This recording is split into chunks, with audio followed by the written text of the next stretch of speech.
Maya never thought she would be washing her face in a gas station bathroom at 6 a.m. on a Tuesday morning. 3 months ago, she had an apartment, a steady job, and plans for the weekend. Now she was living in her old Honda, trying to figure out where she could park without getting a knock on the window from security guards. It started when her company decided to cut costs. Maya had worked as a receptionist for 8 years. She knew everyone's coffee order, remembered their kids' names, and never missed a day. But when the budget meeting happened, experience didn't matter. 15 people got the same email on a Friday afternoon. Clean out your desk. Your last day is today. The shock hit her like a punch to the stomach. 8 years of loyalty, and she got 30 minutes to pack her personal items into a cardboard box.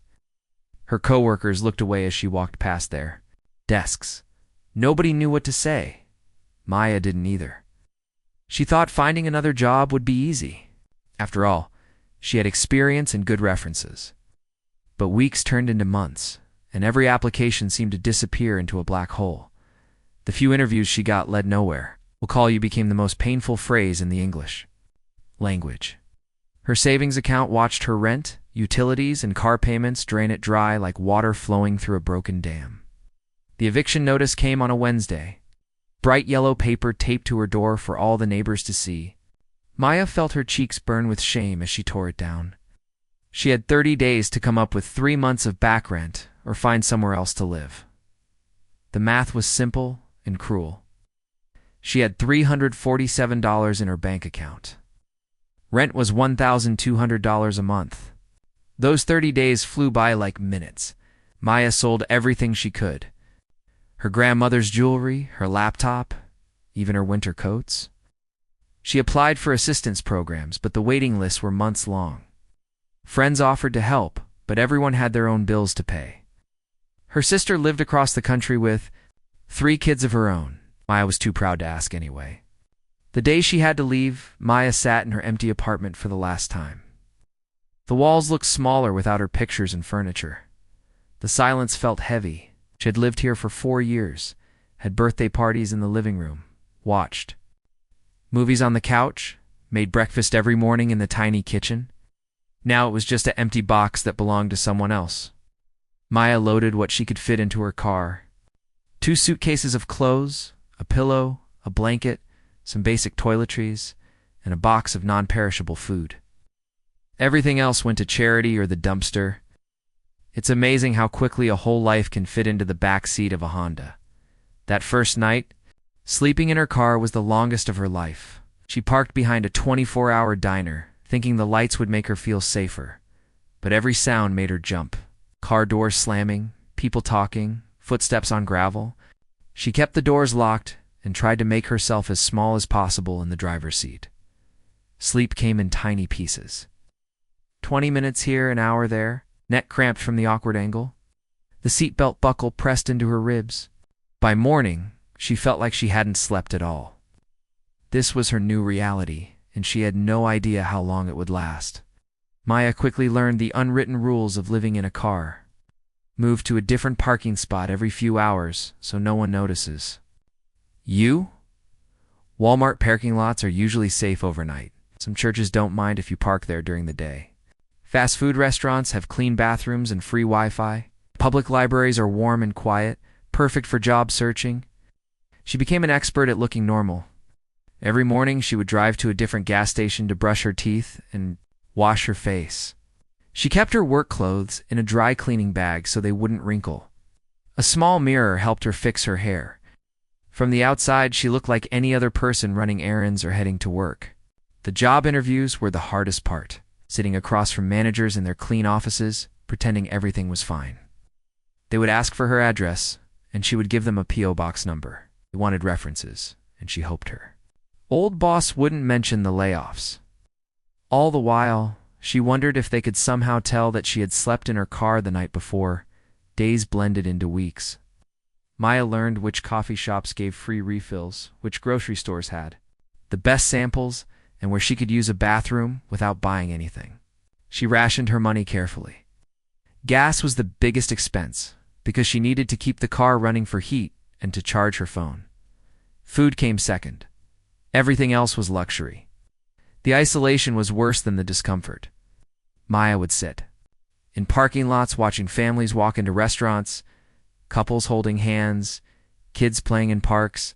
Normal life continued all around her while she felt invisible. She started talking to herself just to hear a human voice. Sometimes she would call customer service numbers just to have a conversation with someone, anyone. When November arrived, the cold changed everything. The thin blanket that had been enough in October wasn't nearly warm enough anymore. Maya wore every piece of clothing she owned to bed and still woke up shivering. Her breath made fog on the windows, which she had to wipe away so people couldn't tell someone was sleeping inside. The car heater helped, but running it all night drained the battery. Maya learned to turn it on for 20 minutes, then off for 40, then on again. It was like a cruel game where sleep came in tiny frozen pieces. Her fingers and toes hurt. From the cold, getting dressed in the morning became a painful process of forcing numb hands to work buttons and zippers. December brought the first real snowstorm. Maya sat in her car watching the flakes pile up on the windshield, wondering how much colder it could get. The weather forecast showed more snow and temperatures dropping below zero. She had been strong for 3 months, but winter was testing limits she didn't know she had. That night, as she wrapped herself in every piece of clothing she owned and still couldn't stop shaking, Maya realized something that scared her more than anything else. She was getting used to this life. The shock was wearing off, replaced by a numb acceptance that this might be permanent. She was disappearing, one cold night at a time, becoming invisible even to herself. But somewhere deep inside, a small voice refused to give up. Tomorrow, she would try again. Apply for more jobs, look for more help, keep fighting for a way back to the life she had lost. Because the alternative was giving up completely, and Maya wasn't ready to do that yet. Chat controls Sonnet 4. The check engine light had been glowing on Maya's dashboard for 2 weeks now. Like a yellow warning of doom she couldn't afford to fix. Every time she turned the key, she held her breath, praying the old Honda would start one more time. This car wasn't just her transportation anymore. It was her bedroom, her closet, her only protection from the world outside.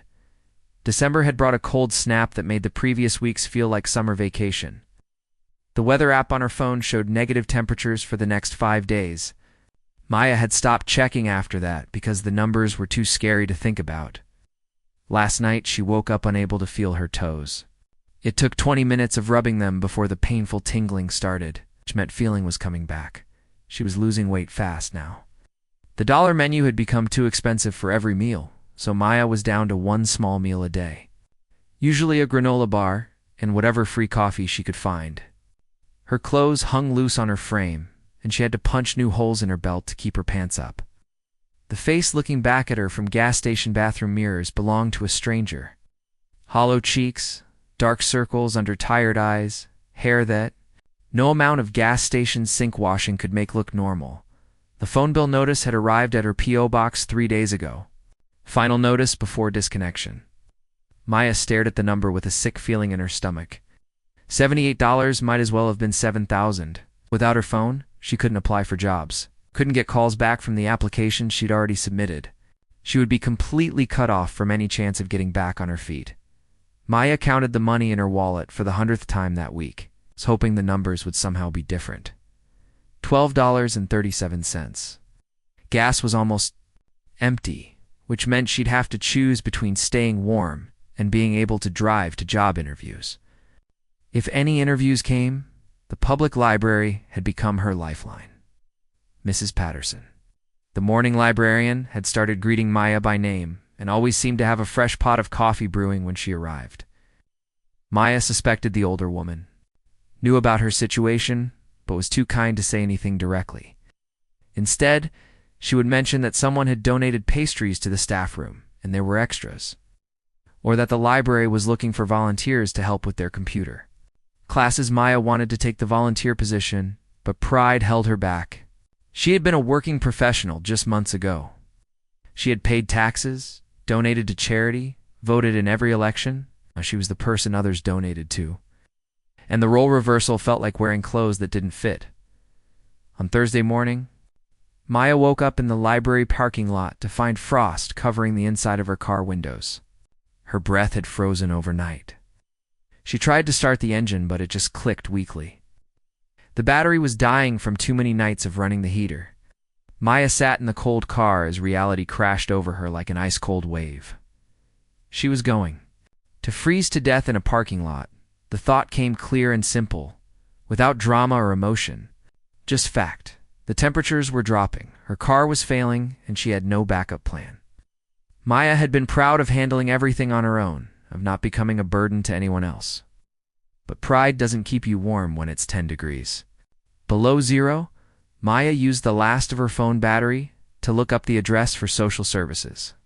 She had driven past the building dozens of times over the past months, but never stopped. In her mind, that building was for other people. People who had given up, who couldn't take care of themselves, who had somehow failed at being adults. Now, she realized she was one of those people. The walk from her car to the social services building was only 2 blocks, but it felt like miles. Every step was a surrender of the dignity she had been clinging to. Maya joined a line of people waiting for the doors to open. Some looked like her, tired, cold, but still trying to maintain some appearance of normalcy. Others had clearly been at this longer, with layers of mismatched clothes and the hollow stare of people who had stopped expecting good things to happen. Nobody talked in the line. Everyone avoided eye contact, as if looking at each other would make their situations more real. Maya understood. She didn't want to see herself reflected in their faces either. When the doors finally opened, I was surprised by how normal everything looked inside. Clean floors, motivational posters on the walls, staff members who smiled and said good morning. She had expected something darker, more institutional. Instead, it looked like any other government office where people came to handle routine business. The intake process took hours. Forms to fill out, documents to provide, questions about her situation that felt impossibly personal to answer in front of strangers. Maya had to list every asset she owned, every penny in her bank account, every reason why she qualified for help. Each question felt like a small defeat. The caseworker was a tired-looking woman named Linda, who had probably heard every story imaginable. She didn't judge or lecture, just moved through the paperwork with efficient kindness. When Maya finished explaining her situation, Linda nodded and typed notes into her computer.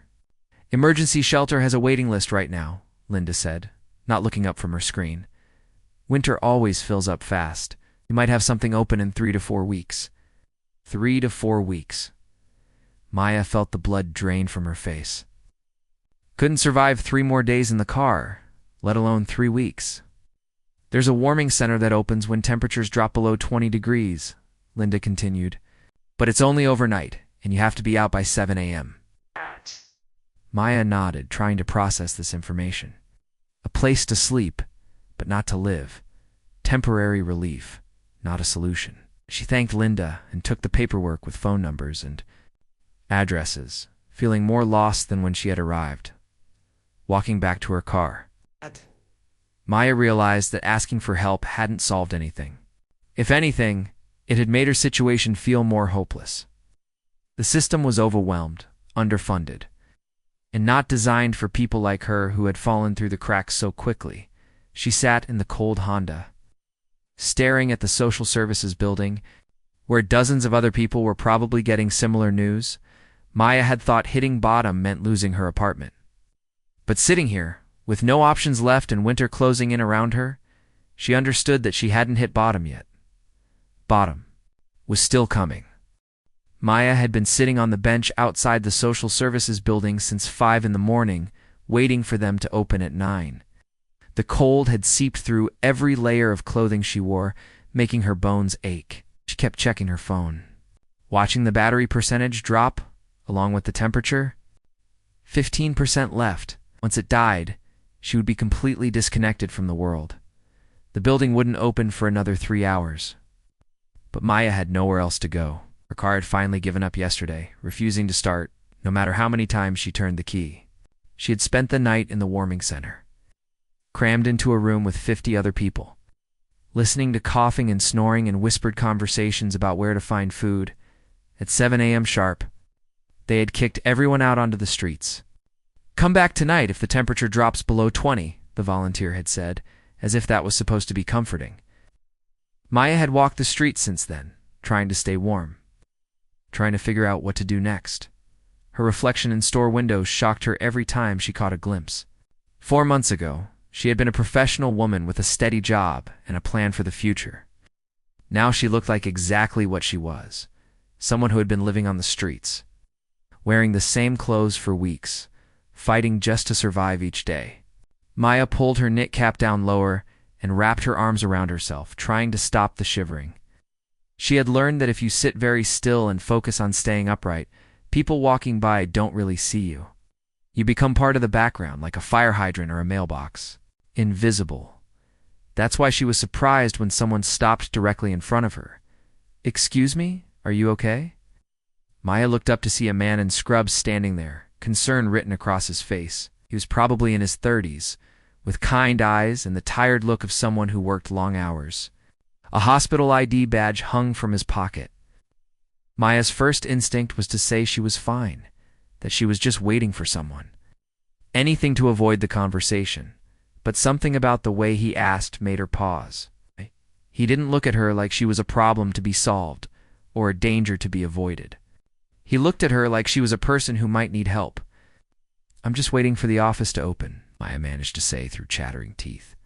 The man glanced at his watch, then at the building behind her. "That's not for a few hours. You look really cold." "Have you been out here long?" Maya wanted to lie, but she was too tired and too cold to maintain pretenses anymore. "Since 5, she admitted. "That's 4 hours in this weather." He shook his head. "Look, there's a diner around the corner. Why don't you let me buy you some coffee and breakfast? Get you warmed up?" Every warning bell in Maya's head went off. Strangers didn't offer help without wanting something in return. She had learned that lesson the hard way over the past months. But this man didn't look threatening, and the thought of hot coffee and a warm building was almost overwhelming. "I don't have any money to pay you back," Maya said, testing his motives. "I'm not asking you to pay me back," he replied simply. "I'm asking if you want some coffee." Maya studied his face, looking for signs of ulterior motives, but found only genuine concern. Her stomach cramped with hunger, and her fingers had gone numb despite being buried in her pockets. What did she have to lose at this point? "Okay," she said quietly. The diner was wonderfully warm and smelled like bacon and coffee. The man, he introduced himself as David, led her to a booth in the back corner. Maya slid across the worn vinyl seat, grateful to be off the frozen bench. The simple act of sitting somewhere warm felt like luxury. David ordered coffee for both of them and the biggest breakfast on the menu for Maya. She protested that it was too much, too expensive, but he waved away her concerns. "When's the last time you had a real meal?" he asked. Maya had to think about it. Really think. Days blurred together when you were constantly hungry and cold. "I don't remember," she admitted. While they waited for the food, David didn't bombard her with questions or demand her life story. Instead, he talked about normal things. The weather forecast, the crazy night he'd had in the emergency room, his plans to visit his parents next month. Was the first normal conversation Maya had experienced in months. And she found herself relaxing, despite her circumstances. When the food arrived, Maya tried to eat slowly, to maintain some dignity, but her body betrayed her. She was starving, and the eggs and toast and hash browns were the most delicious things she had ever tasted. David pretended not to notice how quickly she ate, keeping up the casual conversation. "So what brings you to social services this morning?" he asked, after she had finished most of the meal. Maya hesitated, then decided honesty had gotten her this far. She told him about losing her job, about living in her car, about the car finally dying and leaving her with nowhere to go. David listened without judgment, occasionally nodding or asking clarifying questions. "The caseworker said there might be shelter space in 3 or 4 weeks, Maya finished. "But I don't know how to make it that long." David was quiet for a moment, stirring sugar into his coffee. Maya braced herself for the platitudes, the everything happens for a reason speech. The suggestion to pray or think positive thoughts. Instead, he said something completely unexpected. "I have a couch." Maya stared at him. "What?" "I have a couch," he repeated. "It's not fancy, but it's warm and dry. Welcome to use it until you figure out something more permanent." Maya felt like the world had tilted sideways. Strangers didn't do things like this. People didn't just offer their homes to someone they met on the street. There had to be a catch, a hidden agenda, something that would make this offer make sense. "You don't even know me," she said. "I know enough," David replied. "I know you're in trouble and you need help. I know you've been trying to handle everything on your own. Sometimes we all need someone to throw us a rope." Maya searched his face again, looking for deception or ulterior motives. David met her gaze steadily, his expression open and honest. He wasn't asking for anything in return, wasn't making conditions or demands. He was simply offering help to someone who needed it. "I don't understand why you would do this," Maya said, her voice barely above a whisper. David smiled slightly. "Because someone did it for me once when I needed it, and because it's the right thing to do." Maya felt tears threatening for the first time in weeks. She had been strong for so long, had convinced herself that she could handle anything alone. But sitting in this warm diner, faced with unexpected kindness from a stranger, her carefully constructed walls started to crumble. "I don't know what to say," she admitted. "Say yes," David said simply. "Let someone help you." Maya looked out the diner window at the gray December morning, at the social services building where she had been prepared to spend the day begging for scraps of assistance. Then she looked back at this man who had appeared out of nowhere, offering her something she had stopped believing existed. "Hope." "Yes," she whispered. "Yes, please." Maya stood outside David's apartment building, clutching the small bag that contained everything she owned in the world. Her hands shook, and it wasn't from the cold this time. Every instinct screamed at her to turn around and walk away. This was crazy. Following a stranger to his home broke every rule of personal safety she had ever learned.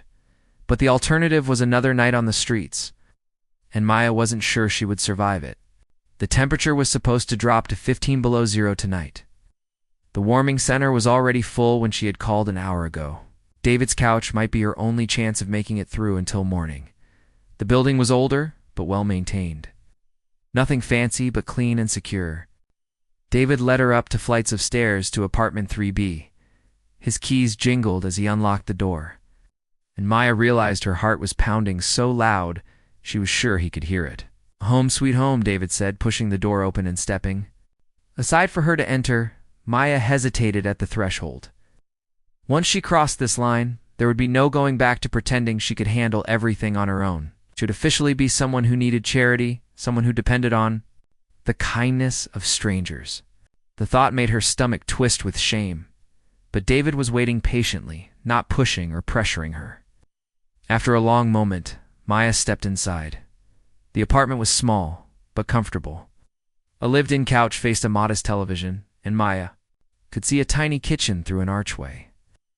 Everything was clean but not fancy, the home of someone who worked hard and didn't waste money on unnecessary things. Medical textbooks were stacked on a coffee table next to a half-empty coffee mug. "Bathroom is down the hall," David said, hanging his keys on a hook by the door. "Clean towels are in the closet. The couch pulls out into a bed, and there are extra blankets in the hall closet." Maya nodded, still standing awkwardly by the door. She felt like an intruder, like she was contaminating this normal space with her problems. "Are you hungry?" David asked. "I was going to make some pasta for dinner." "I ate at the diner," Maya said quickly. She couldn't accept any more help than she already had. There had to be limits.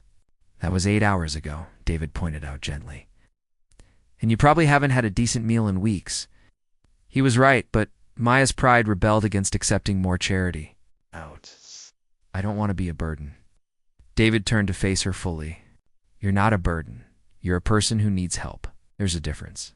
Something about the way he said it, so matter-of-fact and without pity, made Maya's defenses crack a little.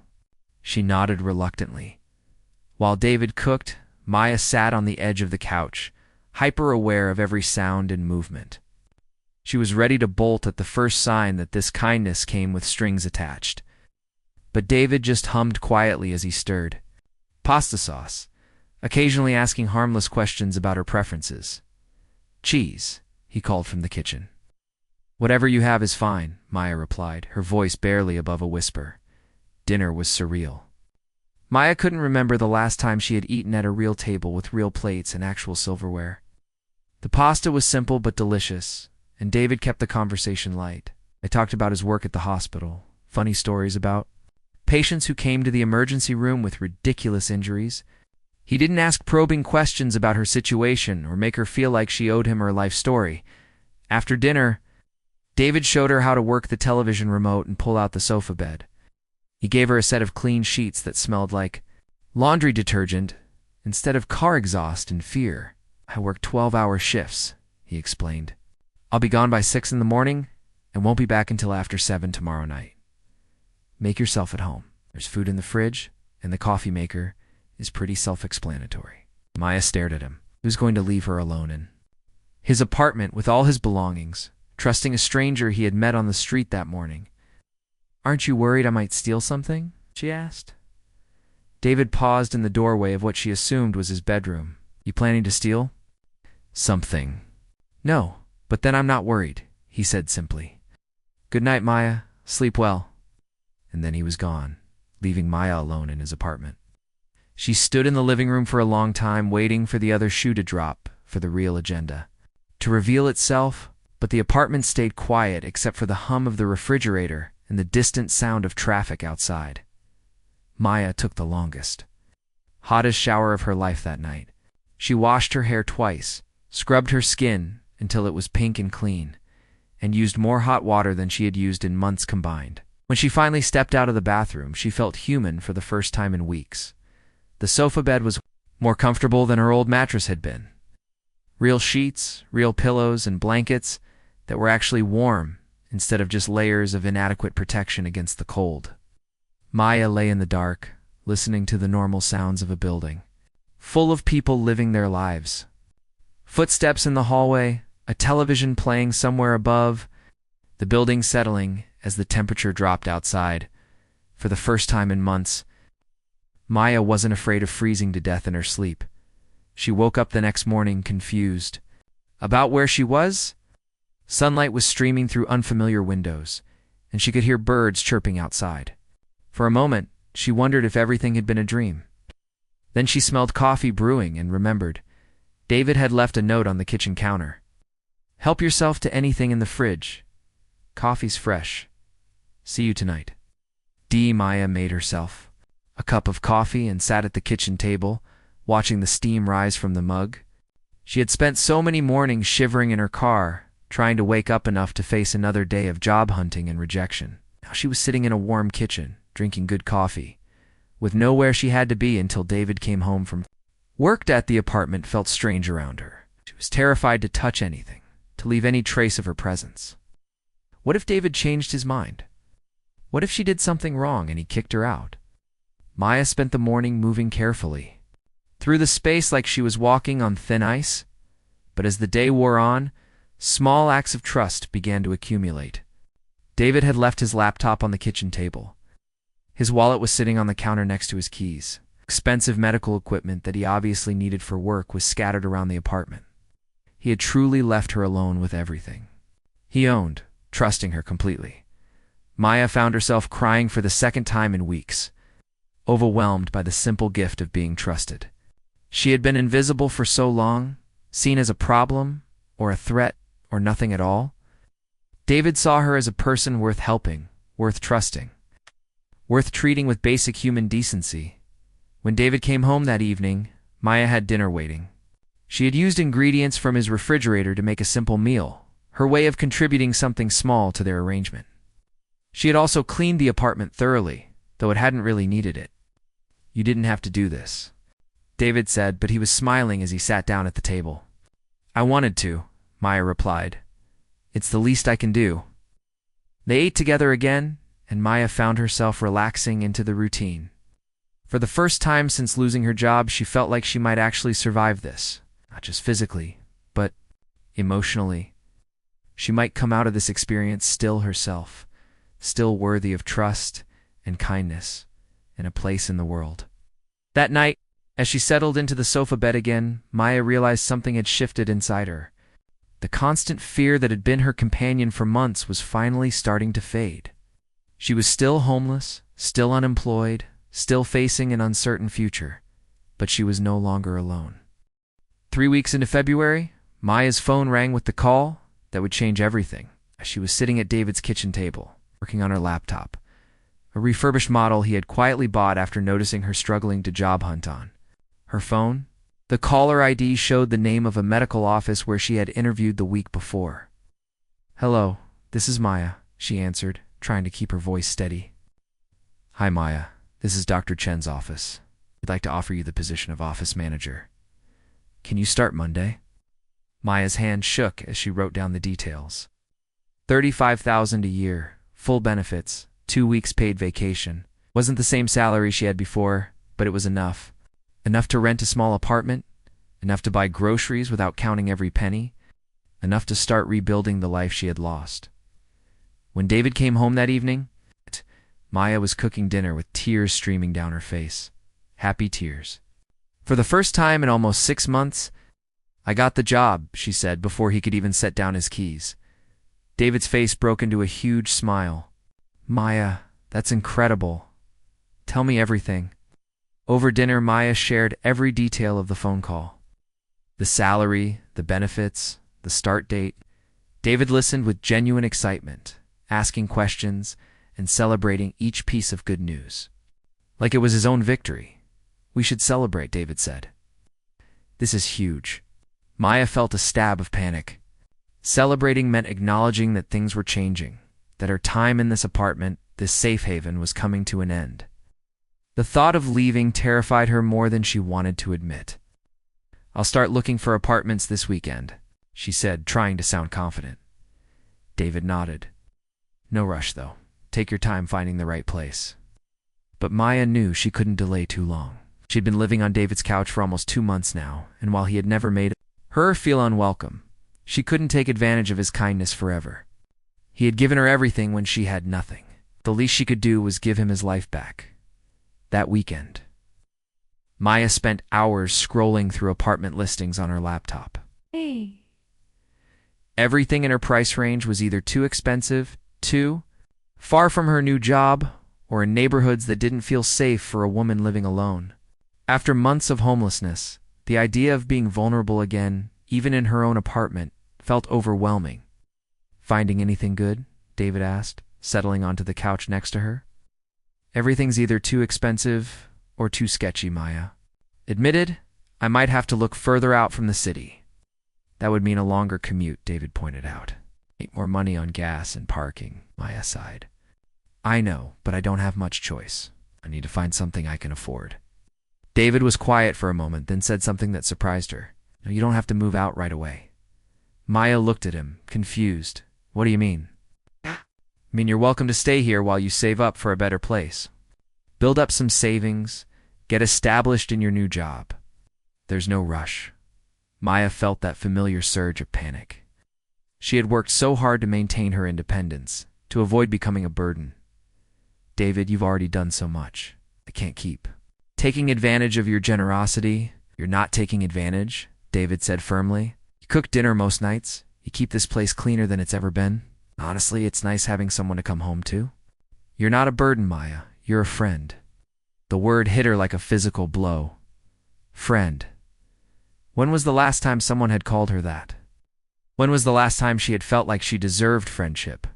Like she had something to offer another person besides problems and neediness? "But what about your privacy?" Maya asked. "Your personal life. You can't want a roommate forever." "Well," David shrugged.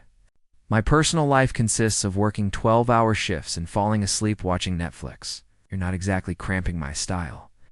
Maya studied his face, looking for signs that he was just being polite, that he secretly wanted his space back. But David looked completely sincere. More than that, he looked like he genuinely enjoyed having her there. "Are you sure?" she asked. "I'm sure," David said. "Stay as long as you need to. We'll figure out rent and utilities and all that boring stuff, but there's no pressure to rush into anything." Maya felt tears threatening again. After months of feeling like a burden, like someone who only took and never gave, David was treating her like an equal. Like someone whose presence added value to his life instead of just creating problems. Her first day at the new job was terrifying and wonderful. Maya put on clean clothes that had been washed in an actual washing machine, ate breakfast at a real table, and left from an address that wasn't a parking lot or a park bench. She felt human again, professional again, like someone who belonged in the world of working people. The office was small but busy, and Maya threw herself into learning the systems and procedures. Dr. Chen was kind but demanding, expecting efficiency and attention to detail. Maya discovered that her months of survival had sharpened her focus and problem-solving skills. She had learned to make do with nothing, to find creative solutions to impossible problems. Managing a medical office felt almost easy compared to finding safe places to sleep and stretching $3 into a day's worth of food. Within a month, Maya had reorganized the filing system, streamlined the appointment scheduling, and implemented a new system for tracking insurance claims. Dr. Chen pulled her aside after her first performance review. "I don't know what your previous employer was thinking, letting you go," she said. "You're exactly what this office needed." Maya smiled, but inside she felt a complex mix of emotions. She was grateful for the recognition, proud of her work, but also aware that her previous employer probably hadn't been wrong to let her go. The Maya who worked for them had been competent but unremarkable. This Maya, the one who had survived homelessness and rebuilt herself from nothing, was stronger, more resourceful, more grateful for every opportunity. That evening, Maya came home to find David cooking dinner. It had become their routine. Whoever got home first started cooking, and they ate together, sharing stories about their days. Maya told him about Dr. Chen's praise, about the new projects she was working on, about the coworker who had invited her to join their book club. "You're really hitting your stride," David observed. "I'm proud of you." Maya felt warmth spread through her chest. When was the last time someone had said they were proud of her? When was the last time she had done something worth being proud of? "I've been thinking," Maya said carefully, "about what you said, about staying here longer." David looked up from his plate. "And I'd like that," Maya said. "If you're really sure you don't mind." "I don't mind," David assured her. Oh. "But I do have one condition." Maya's stomach dropped. Here it was, the catch she had been waiting for. "What's that?" "To let me teach you how to make my grandmother's tamales," David said with a grin. "She made me promise to pass the recipe on to someone worthy, and you're the worthiest person I know." Maya laughed, feeling lighter than she had in months. "Deal." 6 months later, Maya had saved enough money for a security deposit, and first month's rent on her own apartment. She found a small one-bedroom place just 10 minutes from David's apartment, close enough that they could still have dinner together regularly, but far enough to give them both space and independence. On moving day, David helped her load her belongings, which now filled several boxes instead of fitting in a single bag into a rental truck. Maya had bought furniture, kitchen supplies, even some decorative items to make her new place feel like home. "I can't believe how much stuff you've accumulated," David joked, hefting a box of books. "I can't believe I have stuff to accumulate," Maya replied. As they carried the last box up to her new apartment, Maya felt a surge of emotion that caught her off guard.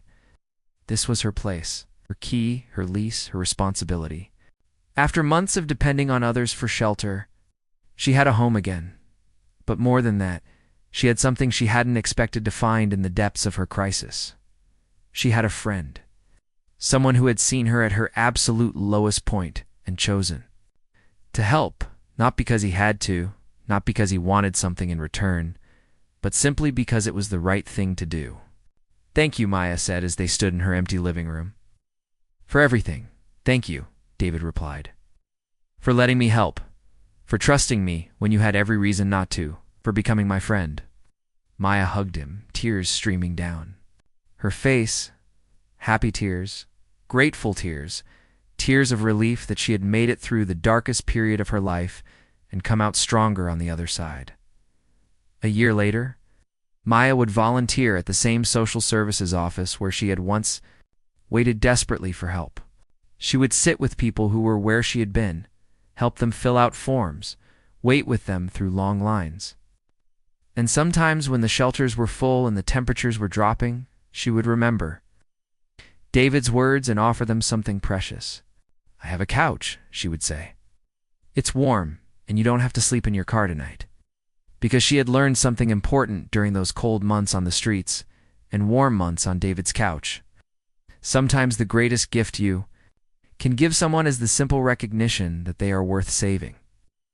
And sometimes the greatest gift you can receive is the chance to pass that recognition on to someone else who needs it.